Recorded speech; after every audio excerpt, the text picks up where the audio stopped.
अस्सलाम वालेकुम। मैं हूं अदील चौधरी। आप देख रहे हैं नो सेंसर। उम्मीद करता हूं और अल्लाह से दुआ गो हूं कि आप सब खैरियत से हों। आज हम बात करेंगे अपनी कौम की बेटी और अपने वतन की बेटी रिज़वाना के बारे में, जस्टिस फॉर रिज़वाना के बारे में, और उस कौम की बेटी के बारे में कि हर शख्स की ज़बान पर जिसका नाम तो है रिज़वाना, के लिए आवाज़ तो हर कोई उठा रहा है। हर किसी के पास इस वक्त मोबाइल मौजूद है।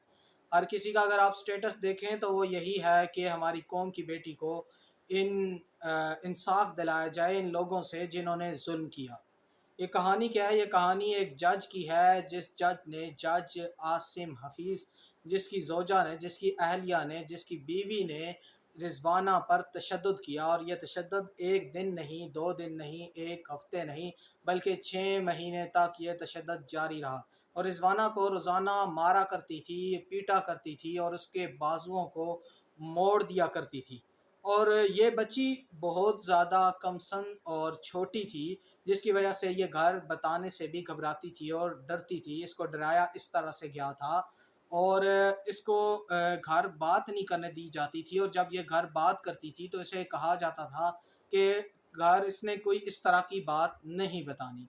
तो 6 महीने तक इस पर तशद्दुद जारी रहा। इस वक्त मेडिकल रिपोर्ट के मुताबिक इसकी बाजू, इसकी टांगों के अंदर भी फ्रैक्चर्स आ चुके हैं। इसके अंदरूनी ज़ख्म भी इतने ज़्यादा हैं और सर पे जो चोट पर लगी है उसके अंदर कीड़े भर चुके हैं। आप सोचें, आपकी बेटी या हमारी बेटी, अगर इस जगह पर आप अपनी बेटी को रख के सोचें कि आपकी बेटी पर इतना तशद्दुद किया गया हो तो आपकी क्या हालत होगी।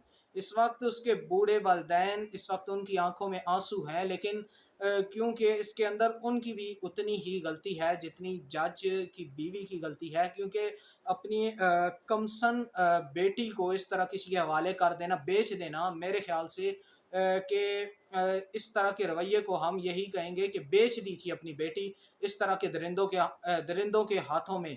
और अगर हम बात करें कि ये लोग जब इस तरह के ओहदों पर फायज होते हैं और अपने आप को फिरौन समझ लेते हैं, अपनी कुर्सी को फिरौन की कुर्सी समझकर बैठते हैं और अपने आप को दुनिया का खुदा तस्लीम करते हैं और मान लेते हैं कि हम ही हम हैं।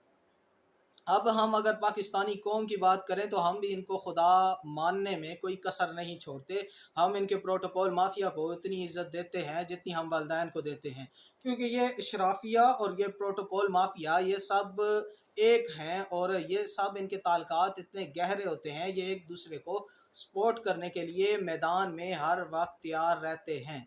वो ख्वाह कभी तो हमें कर्नल की बीवी की शक्ल में दिखाई देते हैं कि जिसको भी गाड़ी से उतार कर थप्पड़ मार दिए, और कभी तो जज की बीवी। अब फैसला ये हुआ कि चाहिए तो ये था कि अगर किसी से गलती होती है, कानून कोई हाथ में लेता है या कोई मुजरिम है तो उसको सलाखों के पीछे, उसकी जगह सलाखों के पीछे है, या केस चलाया जाए तो उस केस के अंदर उसको सज़ा दी जाए जो उसकी गलती है। लेकिन अफसोस की बात है, पूरा हमारा माशरा और हमारे माशरे के अंदर पूरा हमारा सिस्टम करप्ट है। और इस्लामाबाद पुलिस ने जो एफआईआर काटी है, जो एफआईआर दर्ज की है, अगर आप उसकी कॉपी देखें तो उसके ऊपर ये तशद्दुद लफ्ज़ मौजूद ही नहीं है। ये इस किस्म का दफ़ा ही नहीं लगाया गया इस्लामाबाद पुलिस की तरफ से। और साफ नज़र आ रहा है कि उनकी तरफ से रिलीफ दिया जा रहा है इस फैमिली को और बचाया जा रहा है कहीं ना कहीं जज साहब को, जज साहब की बीवी को बचाया जा रहा है। और काफ़ी नाजुक रिपोर्ट तैयार की गई है और एफआईआर काटी गई है।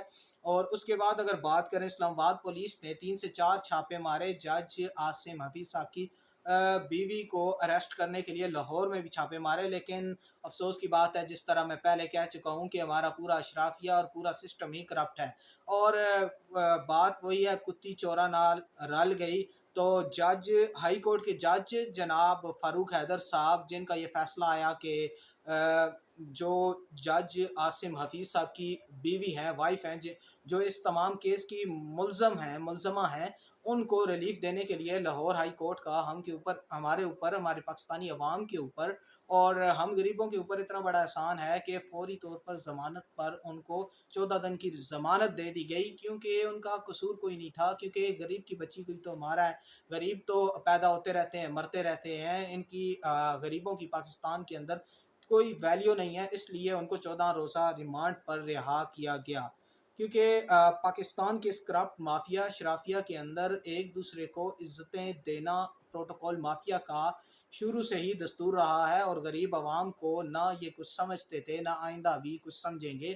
اس طرح کے تشدد کے لیے آپ نیکسٹ بھی تیار رہیں، کیونکہ آپ کا بیٹا یا میرا بیٹا، ہمارے بچے بھی انہی لوگوں کے ہاتھوں سے کبھی تو زخمی کبھی مار دیے جائیں گے، لیکن ان کے بارے میں آواز اٹھانے والا ان کے خلاف کوئی نہیں ہے۔ کیونکہ اب دیکھا جائے کہ جج نے 14 روزہ جو ریمانڈ چاہیے، یہ تھا 14 روزہ ریمانڈ دیا جائے ملزم کو، لیکن افسوس کی بات ہے 14 روزہ اس کو ملزمہ کو بری کر دیا گیا، ریلیف دیا گیا۔ اوئے